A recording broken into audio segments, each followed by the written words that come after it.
तो दोस्तों कैसे आप लोग। आप सभी दोस्तों का मेरा प्रणाम। दोस्तों हर बार की तरह आज भी आपका भाई है ना आपके लिए एक इंफॉर्मेटिव वीडियो लेके आया है। और वो जो इंफॉर्मेटिव वीडियो है ना दोस्तों वो होने के लिए जा रही है एक ऐसी कंट्री के रिगार्डिंग जिसमें आप पहुंचकर महीने के 1.5 से 2 लाख रुपए बिल्कुल आसानी के साथ कमा सकते हो। अगर वहां पे आप कंटिन्यू 4-5 साल तक काम करते हो ना, अगर वहां का पासपोर्ट हासिल कर लेते हो तो 180 कंट्री आपकी बिल्कुल फ्री हो जाती है। और साथ में जिस मेरे भाई का सपना है ना अमेरिका जाने का, तो वहां का अगर पासपोर्ट होगा आपके पास तो अमेरिका तक भी फ्री में ट्रेवल कर सकता है ना। कितनी मस्त कंट्री। उस कंट्री का मैं आपको नाम बता देता हूँ, आपने काफी ट्रेंडिंग वो चला है, आपने सुना भी होगा। उस कंट्री का नाम है इजराइल। आपको पता है सरकार ने भी काफी इसके ऊपर मुहिम चलाई थी कि आप इजराइल जाइए, महीने के 1.5-2 लाख रुपए आप आसानी के साथ कमा सकते हो। और बहुत ऐसे मेरे भाई हैं जो वहां पे पहुंचे भी हैं, बहुत अच्छे से काम कर रहे हैं और इनकम भी कर रहे हैं। बहुत अच्छी खुशी की बात होती है ना कि हाँ सरकार हमें इतनी सपोर्ट कर रही है कि सरकार हमें वहां पे भेजे। जो एक गरीब परिवार था ना उसकी एक उम्मीद जाके सामने, एक गरीब आदमी ने एक एनएसडीसी के द्वारा एक सपना देखा था कि हाँ हम फ्री में वहां पे जा सकते हैं। उनका भी विदेश में जाने का है ना जो सपना वो पूरा हो सकता है और महीने के 2-3 लाख रुपए तक भी वो आसानी से कमा सकते हो। पर अब दोस्तों क्या हो रहा है, वो महीने के 2-3 लाख रुपए तो छोड़ो, जो उन्होंने रोजगार के कर रहे थे ना, महीने के 10-15-20 हजार रुपए वो कुछ भी कमा रहे थे, अपना घर बहुत चला रहे थे, तो सरकार ने अब उनका रोजगार तक भी छीन लिया है। अब ये बताइए जो काफी टाइम 1 साल हो गए जो मेरे भाई हैं सड़कों पे भी बैठे हैं, उन्होंने अलग अलग जगह ऑफिसों के चक्कर काट रहे हैं, एनएसडीसी के चक्कर काट रहे हैं, किसी मंत्री के पास जा रहे हैं, फिर भी उनकी कोई भी सुनवाई नहीं हो रही।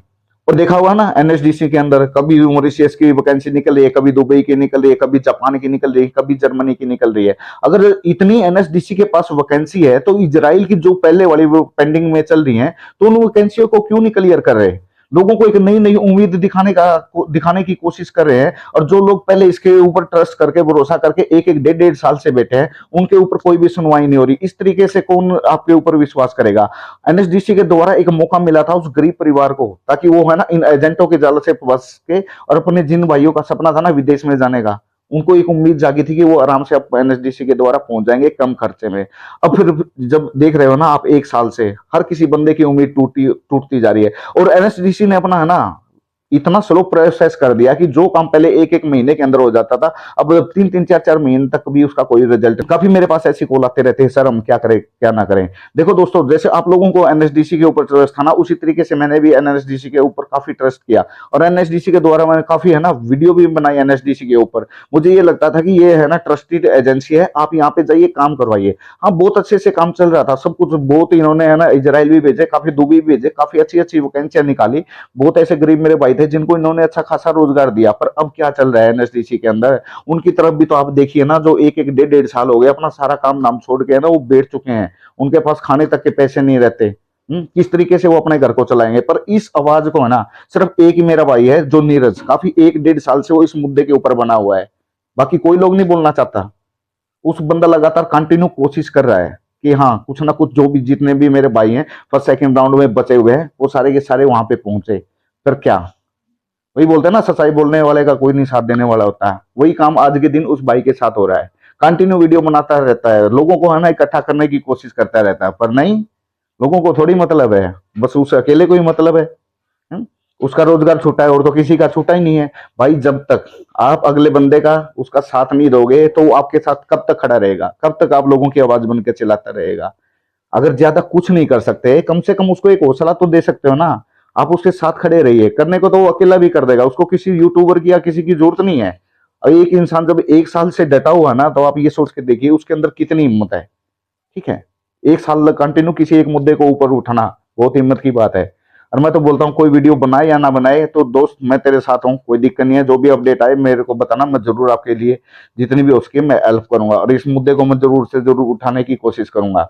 और जितने मेरे भाई है ना कम से कम है ना नेगेटिव कमेंट तो ना करें ना, पॉजिटिव कमेंट करें ताकि उस बंदे के अंदर भी हौसला बना रहे। आप लोगों के लिए तो वो लड़ रहा है, अकेले के लिए तो नहीं लड़ रहा।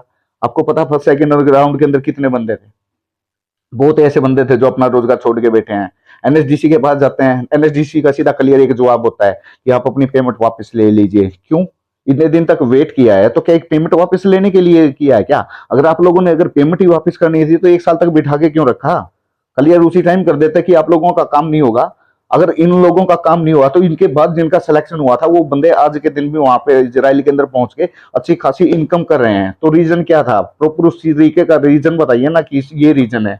आज तक ऑफर लेटर नहीं मिले और कुछ नहीं मिला, तो कर क्या रहा है एनएसडीसी? बाद में जाने वाले बंदों को है ना पहले निकाल रहा है। जो पहले बंदे वेटिंग के अंदर पड़े हैं उनका कुछ नहीं, उनकी तरफ कोई भी ध्यान नहीं है, ना कुछ बोलने वाला ना कोई सुनने वाला। किसी मंत्री के पास जाओ या कुछ भी कहीं भी सड़कों पे बैठो, कोई भी नहीं सुन रहा। हम्म? तो दोस्तों जब तक आप लोग खुद अपने आप इकट्ठे होकर मजबूत नहीं होगे ना, अगर उस बंदे का साथ नहीं दोगे तो वो भी एक दिन हिम्मत हार के बैठ जाएगा। अपने पैसे लेके घर कभी बैठ जाओ, और आप लोगों का भी सपना है बाहर जाने का, तो ये नहीं कि पैसे लेने होते तो आप कभी के लेके बैठ जाते। ठीक है, तो दोस्तों उस बंदे का थोड़ा साथ दीजिए, उसकी सपोर्ट कीजिए। उसको सिर्फ आपकी सपोर्ट की जरूरत है और किसी चीज की जरूरत नहीं है। अगर उसके साथ आप खड़े रहोगे ना तो बहुत कुछ अकेला ही ला देगा वो।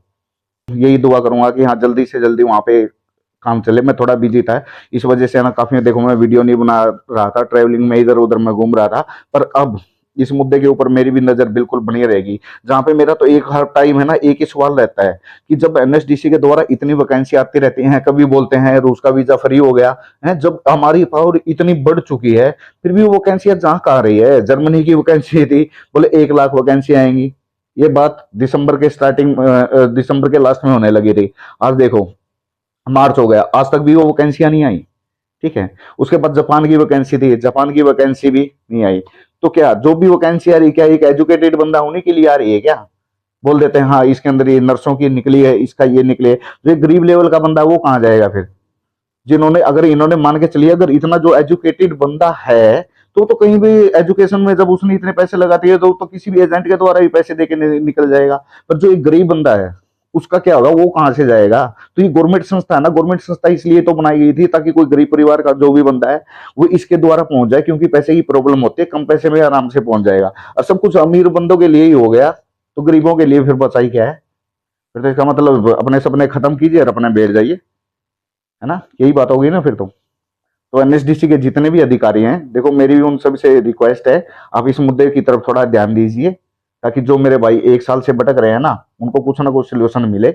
1 साल बहुत लंबा टाइम होता किसी चीज को अगर संभालने में, हाँ 2-3 महीने का टाइम लग जाए टाइम पे मान लो आगे कोई डॉक्यूमेंट्स की प्रॉब्लम हो गई और कुछ प्रॉब्लम हो गई, इतना तो चलता है। फिर एक एक डेढ़ डेढ़ साल तो अगर आप लोगों को भी अगर कोई सैलरी ना दे तो अपने घर का चूल्हा आप कैसे जला पाओगे?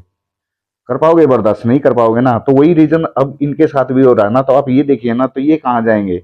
अपना रोजगार तक ये छोड़ के बैठ चुके हैं, कुछ नहीं कर पा रहे, सिर्फ एक उम्मीद के सारे कि हाँ कल को एनएसडीसी हमें वहां पे भेज देगी। इसी उम्मीद के सारे इन्होंने 1-1.5 साल निकाल दिए। कहाँ तक बंदा एडजस्ट करेगा, कहाँ तक बर्दाश्त कर सकता है? तो मेरे जो भी मंत्री जी हैं राजभर जी, इस मुद्दे पर थोड़े अच्छे तरीके से गौर कीजिए, और जो मेरे भाई काफी टाइम से वेटिंग लिस्ट में चले हैं उनको क्लियर करने की कोशिश करें। और जो भी मेरे भाई है ना, कम से कम उस बंदे का अगर साथ नहीं दे सकते ना, कम से कम उसकी टांग खींचने की कोशिश ना कीजिए। ठीक है, आप लोगों के ही उसके सपोर्ट की जरूरत है, आप लोगों के लिए वो लड़ रहा है। थैंक यू दोस्तों, मिलते हैं नेक्स्ट